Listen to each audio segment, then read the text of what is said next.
What if we told you one African leader rejected billions in Western aid and still defeated terrorism in just 48 hours? No drones, no foreign soldiers, just local knowledge and courage. This is the story of Ibrahim Traoré and how Burkina Faso shocked the world with Operation Desert Storm. Chapter 1. The West's Big Plan. 17 terror camps, 3 training centres, 5 logistics hubs. These were the enemy's strongholds, mapped out and targeted by Western advisors. Their solution? An 18-month campaign with thousands of troops, air support, and $2.3 billion in aid. But President Ibrahim Traoré had a different vision. Inside Burkina Faso's military headquarters, Traoré listened as a French colonel laid out the proposed Western plan. When the colonel finished, Traoré simply said, "We'll do it in 48 hours, with our own people." The room went silent. His commanders were shocked, but Traoré didn't flinch. He believed that the best defense for Burkina Faso wouldn't come from outsiders, it would come from within. His people knew the land, they knew the enemy, and most importantly, they had the will to fight. Chapter 2. Starting Desert Storm. Within just 24 hours of President Ibrahim Traoré's bold declaration, the mission was already in motion. Named Operation Desert Storm, this wasn't a borrowed name from the US Gulf War, but a homegrown effort deeply rooted in African soil, strategy and spirit. It was designed to be fast, quiet and devastatingly effective. At the heart of the operation were 3 elite units, each chosen for their unique strengths and deep local knowledge. The Desert Shadows were silent trackers, skilled in ancestral hunting techniques passed down through generations. They could read the land like a map, move without sound, and strike without warning. The Desert Riders formed rapid response teams on motorbikes, capable of navigating the desert's harsh terrain with unmatched speed. Their agility gave them a sharp edge, able to hit, vanish, and regroup before the enemy could react. And the local integration teams brought deep cultural intelligence. These fighters understood the language, customs and layout of every village. They knew which paths were safe, where the enemy might hide, and how to blend in when needed. They didn't come with tanks, helicopters, or high-tech drones. Instead, they relied on bows, knives, and silence. Gunfire was a last resort. It risked alerting other camps. Stealth was their greatest weapon. By dawn of day 1, 8 camps had already fallen. By midday, 11 out of 17 had been cleared. All of this was happening before Western military advisors even realized the operation had begun. Chapter 3. The Closing Net. As day 2 began, the remaining camps realized they were under attack. They tried to form a defense, but Traoré had already planned for that. He understood that a direct assault would play into the enemy's strength. Instead, he chose something smarter and deadlier. Burkina forces moved swiftly, silently surrounding each camp, but they left one path open, a clear, tempting route for escape. It wasn't mercy, it was a trap. As expected, the terrorists tried to flee through this narrow exit, desperate to survive. What they didn't know was that waiting along these paths were local integration units.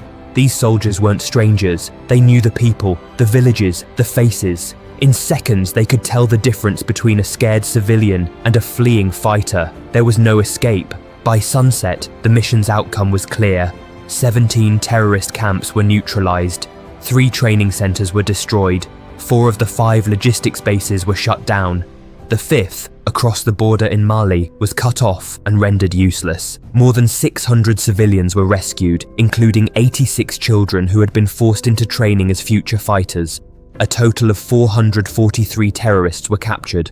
Another 267 were eliminated. Hundreds of weapons, vehicles, and classified documents were seized. And all of this happened in just 48 hours. Chapter 4. Surprising the West. While Western advisors waited to meet President Ibrahim Traoré, they heard rumors of military activity in northern Burkina Faso. When they asked, they were told it was just normal security work. They prepared for a meeting to plan future actions, but when the meeting started, Traoré surprised them. He gave them a report showing the operation had finished just an hour before. All terrorist camps were destroyed and all hostages rescued. The advisors were shocked. They thought the mission would take months, cost billions, and need foreign help. They never expected Burkina Faso to do it alone in only 48 hours. Some doubted the report, thinking local forces lacked the skill or resources, but Traoré stayed calm. He said they used a different method, relying on local knowledge, fast moves, and silence instead of foreign troops and heavy weapons. When asked why no one had been told about the mission, the answer was simple: to keep it a secret. Just like the terrorists hadn't been warned, neither had the foreign partners. The success of the mission depended on silence. The real message was now clear. Burkina Faso had stopped depending on foreign intelligence. The country had decided to take control, trust its own people, and act without waiting for outside support. And it worked. Chapter 5. A New Way to Fight. What came after Desert Storm was just as powerful as the operation itself. Traoré addressed his people. For too long, we've been told our safety depends on outsiders. Desert Storm shows the truth. We can protect our land ourselves. The psychological effect was immediate. Villages long abandoned were reoccupied, markets reopened, schools restarted, and most importantly, hope returned. Soon, countries like Mali and Niger began copying Traoré's methods, focusing on local knowledge over foreign intervention. Even a leaked NATO report admitted local methods had achieved results the West couldn't match despite having superior technology. Chapter 6. From Victory to Change.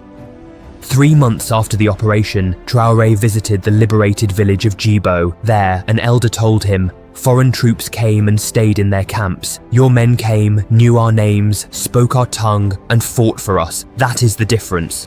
Desert Storm was more than a mission. It became the model for a new way forward, not just in security, but in governance, education, and development. 6 months later, for the first time in 7 years, Burkina Faso recorded 0 terrorist attacks in a full month. International analysts, once skeptical, began calling it the Burkina model. Chapter 7. Enemy Speaks Out. Even captured enemy leaders admitted it. One former commander said, "Against Western troops we had advantages. They didn't know the land or language, but Traoré's men were like ghosts. They knew our paths, our hideouts, and our escape routes. They were one with the desert." This wasn't just a new tactic, it was a new philosophy. Victory didn't come from better machines, but from deeper understanding of the land and people. Chapter 8. A Regional Shift. A year after Operation Desert Storm, Traoré hosted a major Sahel security conference. Unlike before, there were no calls for Western intervention or aid. Instead, military and political leaders gathered to share ideas grounded in indigenous knowledge and experience. This new strategy came to be known as the Sahel approach. It emphasized 4 key principles: mastery of the local terrain, deep cultural integration, use of technology suited to the environment, and strong local leadership. At first, many Western analysts dismissed the approach as unrealistic. Yet over time, the Sahel approach proved its worth by saving countless lives and bringing stability to communities across West Africa. Chapter 9. The Real Victory. By year 5, the largest former terrorist camp was turned into a training academy. Soldiers from all over Africa came to learn from the Burkina Faso experience. In Traoré's words, "Our greatest strength lies not in imitating others, but in trusting our own knowledge and adapting to our own realities." The true victory, he said, was not defeating terrorists, but defeating the belief that Africans can't solve African problems. Chapter 10. 10 years later. 10 years after those intense 48 hours, the results were undeniable. Terrorist attacks had dropped by a staggering 87%, signaling a dramatic improvement in national security. Displaced families who had fled their homes during years of conflict were now returning, rebuilding their communities and lives in safety. Burkina Faso had also managed to reduce its dependence on foreign aid and intervention, proving that sustainable security could be achieved through local efforts. Most importantly, peace, led and maintained by local people, was restored across the country. Beyond Burkina Faso, a new mindset was spreading throughout Africa. Trust in ourselves, belief in our own knowledge, and the determination to build our own path forward. Traoré's decision to reject billions in aid and lead with local wisdom changed not just Burkina Faso, but the global conversation on security. Do you think more nations should follow this example? Let us know in the comments, and if this story inspired you, like, share and subscribe for more powerful stories of African strength and leadership.